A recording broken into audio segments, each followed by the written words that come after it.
Your child throws a tantrum in the supermarket. You've already said no 5 times. Other shoppers are staring. You feel your face getting hot. So you do what most parents do.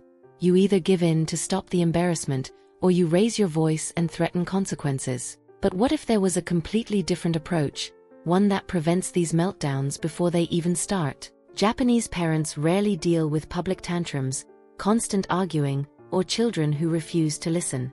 Their secret isn't stricter punishment or more control. It's something called Shitsuke, a discipline philosophy that Western psychology is only now beginning to understand. Today we're exploring how this approach creates cooperation without power struggles, obedience without fear, and respectful children without constant battles. If you didn't hear about Shitsuke before, stay with me, and by the end of this video, you'll discover a surprisingly simple way to raise more disciplined and respectful kids. The word Shitsuke translates to discipline, but it means something radically different from what most Western parents practice. When we hear discipline, we think of consequences, timeouts, taking away privileges, or lectures about why the behavior was wrong. We wait for children to misbehave, then we react. Shitsuke flips this completely upside down. According to research published by the Society for Research in Child Development, Japanese parenting focuses on proactive teaching rather than reactive punishment. The philosophy rests on a simple but powerful premise: children aren't born knowing how to behave properly.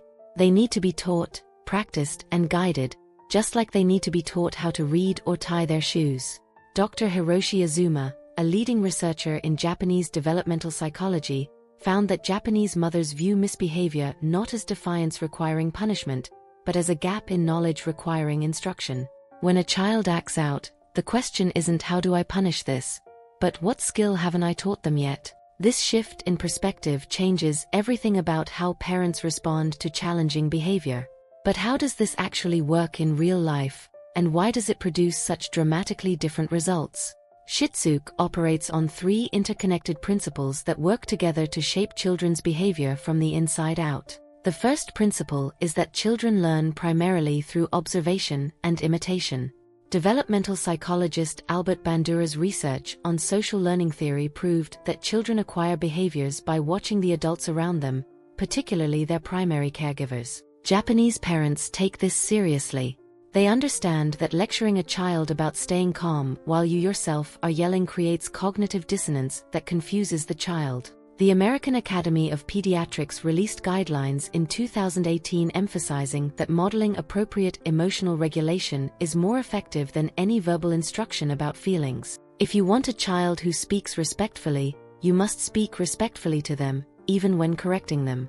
If you want a child who stays calm under frustration, you must demonstrate calmness when things go wrong. This isn't about being perfect. It's about being intentional. When you make a mistake and lose your temper, you model something equally important: how to acknowledge mistakes, apologize genuinely, and repair relationships. Your child watches how you handle your own anger, frustration, and disappointment, and those observations become their blueprint for managing their own emotions. But observation alone isn't enough, which brings us to the second principle.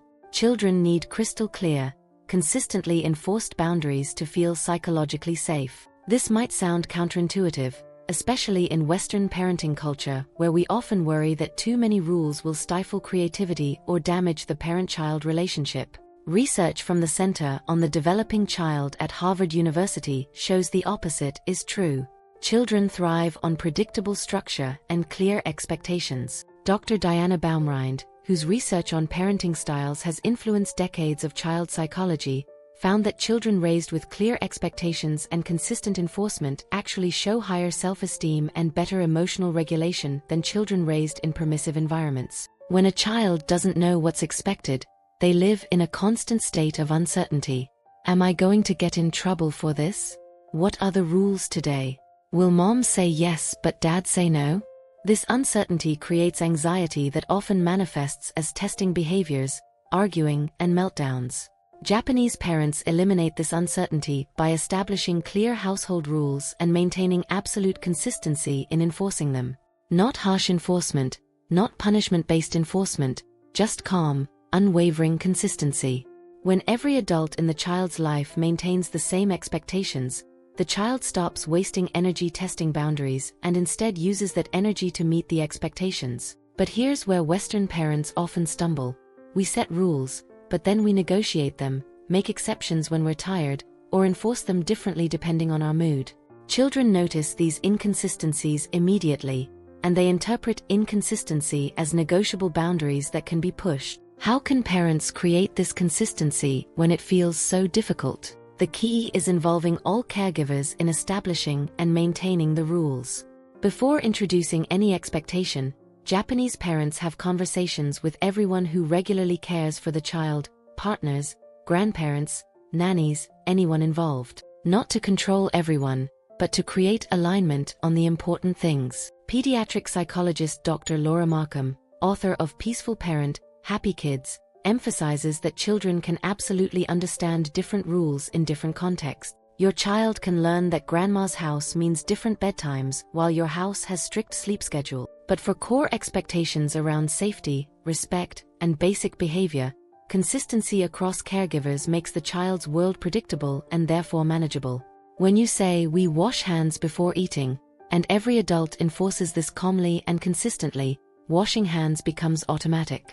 The child isn't constantly recalculating whether today is a hand-washing day or whether this particular adult will enforce the rule. They simply wash their hands because that's what happens before eating. This automaticity frees up their developing brain to focus on learning and exploration rather than constantly testing boundaries. But even with perfect modeling and crystal-clear rules, children will still misbehave. This is where the third principle becomes crucial. Instead of asking, "How do I punish this behavior?" Japanese parents ask, "What skill is my child missing that led to this behavior?" This question transforms discipline from punishment to education. When your toddler hits another child over a toy, Western parents often respond with no hitting and some consequence like timeout. But that approach only tells the child what not to do. It doesn't teach them what they should do instead. Shitsuke focuses on identifying and teaching the missing skill. In this case, the child hasn't learned to wait for their turn, ask for what they want, or tolerate disappointment when they can't have something immediately. Those are complex skills that require explicit teaching and lots of practice. Dr. Ross Greene, who developed the collaborative problem-solving approach at Massachusetts General Hospital, found that children do well when they can. When they're not doing well, they're missing the skills needed for that situation. His research, published in multiple peer-reviewed journals, shows that skill-teaching approaches reduce problem behaviors far more effectively than consequence-based discipline.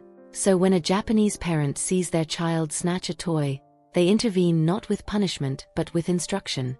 They might get down to the child's level and say, "You want the dinosaur. Maya is playing with it now. You can have it when she's finished. Let's find something else for you while you wait." Then they help the child practice waiting, offering distraction or comfort depending on what the child needs in that moment. When the other child finishes, they guide the exchange. "Now it's your turn with the dinosaur." They're teaching turn-taking through experience, not through lectures about sharing. This skill-teaching approach requires more time and patience in the moment than simply saying "stop that" or putting a child in timeout. But it pays enormous dividends because the child actually learns how to behave appropriately. The next time a similar situation arises, they have a skill to draw on rather than just a memory of being punished. The American Academy of Pediatrics updated their discipline guidelines in 2018 to emphasize teaching appropriate behavior rather than punishing inappropriate behavior, finally aligning American pediatric recommendations with what Japanese parents have practiced for generations. But teaching skills requires understanding child development. A 2-year-old who interrupts your phone call isn't being rude. They haven't yet developed the cognitive ability to understand that you can't hear them while you're listening to someone else.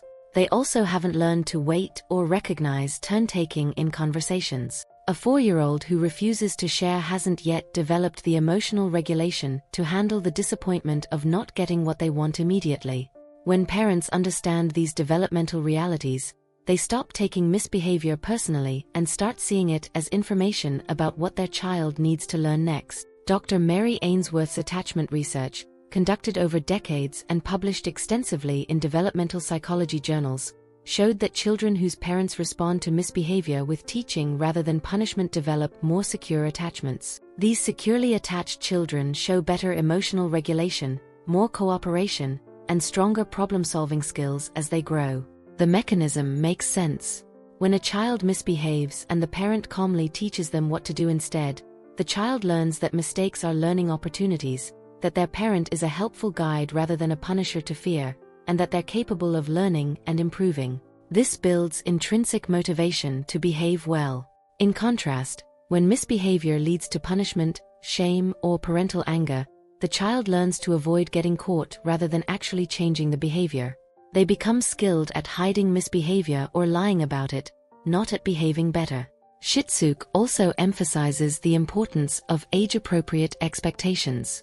Japanese parents study developmental milestones carefully and adjust their expectations accordingly. They don't expect a 3-year-old to sit still through a 2-hour dinner at a restaurant because developmentally, that's not realistic. The child will fail, the parents will become frustrated, and everyone ends up upset. Instead, they either bring activities to keep the child engaged or choose family dining experiences that match their child's developmental capacity. This isn't lowering standards. It's being realistic about child development and setting everyone up for success.